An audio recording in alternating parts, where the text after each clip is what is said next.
વધારેમાં વધારે 3 ફેરી ડૂબ્યું તો લગભગ એક વખત તો 64 મણ નીકળ્યા. પહેલા છે ને ઓછા છે, પહેલે દિવસે છે ને 5 મણ થયા, બીજીમાં 21 મણ થયા, ત્રીજીમાં છે ને 30-40 થયા, અને ચોથીમાં છે ને 64 મણ થયેલા. બરોબર. એટલે દર વખતે પ્રોડક્શન હા વધતું જાય. હા, અને બીજા કરતા તો 3 ગણું થયું. 3 ગણું, ડબલ કરતા 3 ગણું થયું.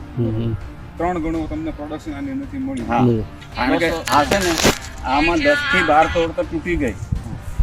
10 થી 12 તોડ એટલે 24 દિવસ તો થઈ ગયા. હા, હવે આમાં જો નથી વાપરવું તો 10 થી 12 તોડમાં કાકડી પૂરી થઈ જાય. 10 થી 12 તોડ કોઈ બી તો વીડીને તો પૂરી થઈ જાય. એટલે કેવું કે આ પૂરી નથી થઈ. પાકનું આયુષ્ય પૂરો થઈ જાય. પણ જે માસ્ટર ડોક્ટર ગુડ સ્પેશિયાલિસ્ટ તમે જે વાપર્યું છે એના હિસાબથી પાકની સ્ટેમિના પ્લસ એની ગ્રોથ પ્લસ એની ગ્રીનરી કે ફ્લાવરિંગ જે કાંઈ છે એ આખો લાંબા સમય સુધી ટકી રહ્યું. ઉત્પાદન વધે તો જ ખેડૂતને વળતર મળે, ઓછા ખર્ચે વળતર મળે. કારણ કે પેલામાં કેમિકલમાં છે ને ખર્ચા વધે ને આવક ઘટે. ને એક બીજું કે જમીનની ફળદ્રુપતા વધે. હા, મહત્વનું તો એ જ છે. કારણ કે કેમિકલ રાસાયણિક ખાતર કે રાસાયણિક દવાથી જે જમીનની ફળદ્રુપતા ઘટે.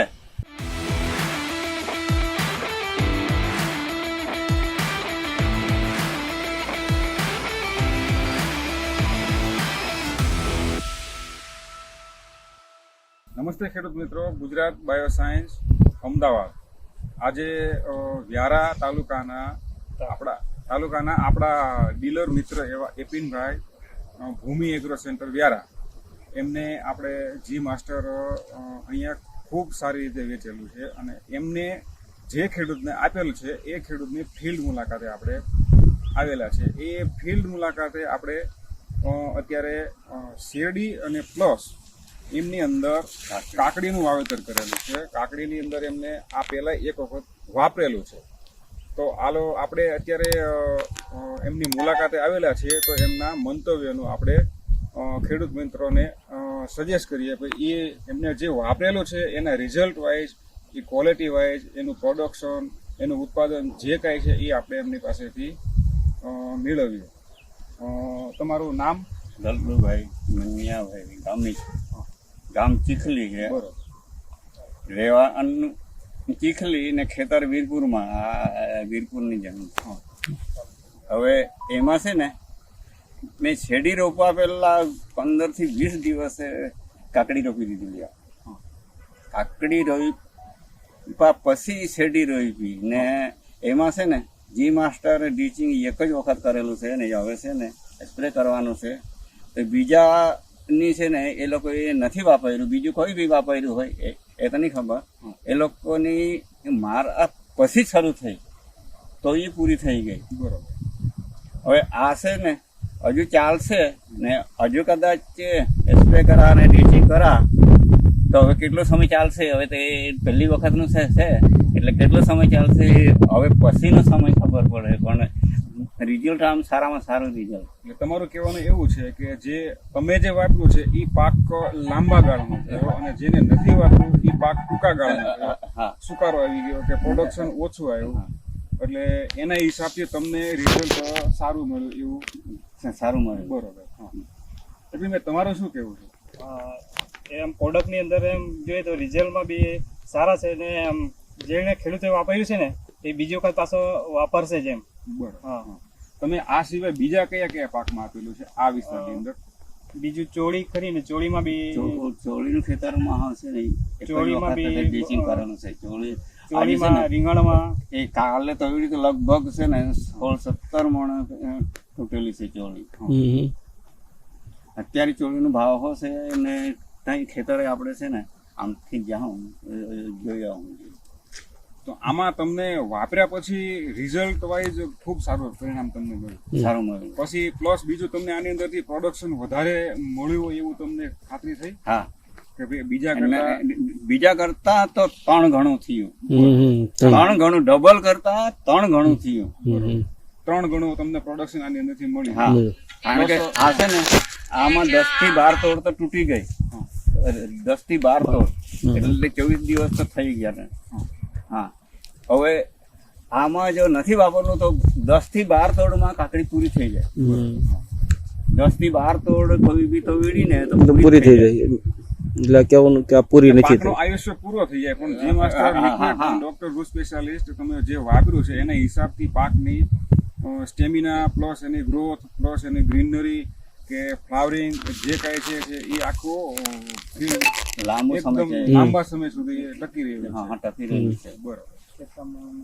અને તમે આની અંદરથી ઉત્પાદન કેટલું લીધેલું છે, મણ વાઇઝ, કિલો વાઇઝ કે જે હા એ છે ને મણ વાઇસ લીધેલું છે ને તો વધારેમાં વધારે 3 ફેરી જોયું તો લગભગ એક વખત તો 64 મણ નીકળ્યા.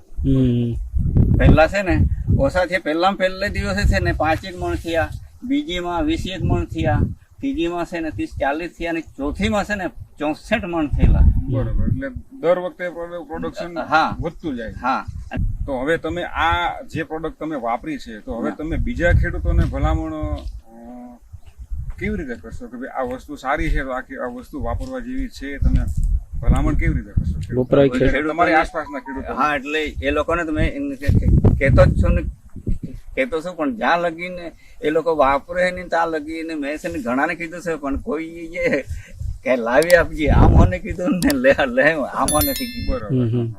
આ છે ને અમે તો છે ને એક જણનો નિશાણાનો ખેડૂત છે એની હાથે અમે છે ને આને પેલું ખાતર 4G 5G એવો છે ને કોઈ નહીં વાપરેલું, પેલું મંગાવીએ તો બરોબર. અમે જ. કારણ કે જો જાત ખેડૂત મંગાવે તો એને નુકસાન જાય તો ખેડૂતને અફસોસ નહીં, ફાયદો થાય તો એ અફસોસ નહીં. હવે આપે માને કે તમે કદાચ આપો કે લઈ જાઓ તમે વાપરવાનો ફાયદો થાય ને નહીં ફાયદો થયો તો અમને કહેવાના કે ખારા ભેરાયો. ના, વસ્તુ સારી હોય તો ના, ના. વાપરવામાં કોઈ પ્રોબ્લેમ નથી. એટલે પણ એ તો અમે જાતે વાપર્યા પહેલા જ અનુભવ નહીં કર્યો તો એ જે મંગાવ્યું એમ. કારણ કે પોતાનો પ્રેક્ટિકલ અનુભવ થાય તો જ ખ્યાલ આવે. તો હવે તમે આની અંદર હવે હાલ અત્યારે ફરીવાર તમે ડ્રિંચિંગ કરવાના છો અત્યારે સ્પ્રે કરવાનું હવે છે ને ડીચિંગ કરવામાં તકલીફ પડે હવે. જે જી માસ્ટર નો સ્પ્રે તમે કરશો. બરોબર છે. જો શક્ય હોય ફરીવાર તો આની અંદર જો ડ્રિંચિંગ થાય તો જોઈ લેજો, રિઝલ્ટ વાઇઝ હજી આના કરતા આખું અલગ તમને દેખાશે નજર. હા અને દરેક વસ્તુમાં આપણી આ જે બંને પ્રોડક્ટો છે એ 100% ઓર્ગેનિક જ છે, કોઈ કેમિકલ યુક્ત નથી. એટલે આને પાસે છે ને આની સાથે બીજું વસ્તુ ભેગું હો નહીં પડે, કારણ કે ભેગાઈ ગયું એટલે એની બધી એ થઈ જાય. તો એપિનભાઈ તમારું બીજું આ સિવાય બીજું શું કેવું છે? બસ આવી રીતે ખેડૂતે વાપરવું જોઈએ ઓર્ગેનિક, અને તો જ આપણું ખેતી બી ઉત્પાદન વધે તો જ ખેડૂતને વળતર મળે, ઓછા ખર્ચે વળતર મળે. કારણ કે પેલામાં કેમિકલમાં છે ને ખર્ચા વધે ને આવક ઘટી જાય. જમીનની અંદર છે ને આખું એક તો બીજું કે જમીનની ફળદ્રુપતા વધે છે. હા બરોબર. મહત્વનું તો એ જ છે. કારણ કે કેમિકલ રાસાયણિક ખાતર કે રાસાયણિક દવાથી જે જમીનની ફળદ્રુપતા ઘટે. એટલે આમાં બીજું છે ને એક તમને એ કહું કે આજે તમે ડ્રિંચિંગ કરો છો, એક માની લો કે એક ખેતરની અંદર તમે સિઝનને 3 પાક લેતા હો તો 2 લેતા હો તો 3 વખત તમે આને ડ્રિંચિંગ આપો, જમીનની અંદર પાઈ દેશો તો આવતા વર્ષની અંદર આની જમીનની અંદર અળસિયાનું પ્રમાણ વધશે. તો મારી દ્રષ્ટિએ આજે અત્યારે દેખાય છે ફીલ્ડ બતાવો છે એટલે અમને થોડુંક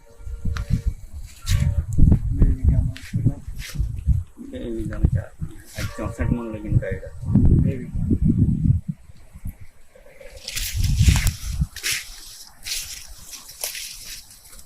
10 વીણી તોડી ને 10 10-12 વીણી. હા 10-12 વીણી તો એ છતાં ગ્રીનરી પૂરેપૂરી, ફ્લાવરિંગ એટલું છે.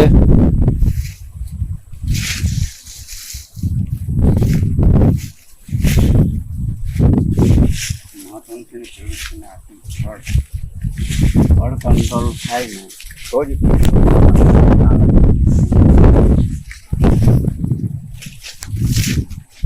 આના પહેલા આપણે એક વખત ભાઈ એમની જાતે જ આપણે કાકડીની અંદર આપેલું હતું તો એ આપ્યા પહેલાનો ફોટો અને આપ્યા પછીનો ફોટો એ એમને આપણને કંપનીને મોકલી આપેલા છે. એ વખતે આપણે જોયા અને એ જ વખતે રિઝલ્ટ આપણને ફોટોની અંદર જ આપણે દેખાતું. એ ફોટો તો પેલા ખેતર બરોબર આગળથી તો તો એ ફોટોમાં જ રિઝલ્ટ આપણને દેખાયું હતું. એના એપિનભાઈનું કહેવાનું એવું હતું કે એક વખત ફિલ્ડ મુલાકાતે આવો તો તમને ખ્યાલ આવે કે તમારી પ્રોડક્ટ કેવી છે. આપણે જરાક એવું કરવા હોય કે કોઈ સજેસ્ટ કરવું હોય તો આપણને ફિલ્ડ મુલાકાતે અત્યારે આવેલા છીએ.